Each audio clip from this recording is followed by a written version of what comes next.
સમાચારો અમદાવાદ ભાજપ પ્રદેશ પ્રમુખના મેવાણી પર શાબ્દિક પ્રહારના જગદીશ વિશ્વકર્માએ આડકતરી રીતે મેવાણી પર નિશાન સાધ્યું છે। કેટલાક નેતાઓ સમાજ સુધારક તરીકે નીકળી પડ્યા હોવાનું વિશ્વકર્માએ જણાવ્યું।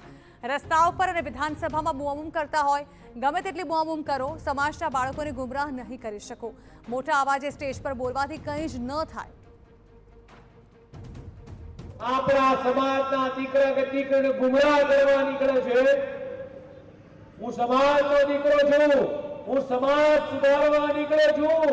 મોટે મોટેથી અવાજ કરી વિધાનસભાની અંદર મારા અનુસૂચિત ભાઈ બહેન દીકરા દીકરીના ન્યાયની લડત માટે નહીં, પોતાના અંગત સ્વાર્થ માટે જે લોકો લડે છે, જાહેર મંચ પરથી મોટા અવાજે બોલવાથી સમાજના દીકરા દીકરીઓ ગુમરાહ નહીં કરી શકો।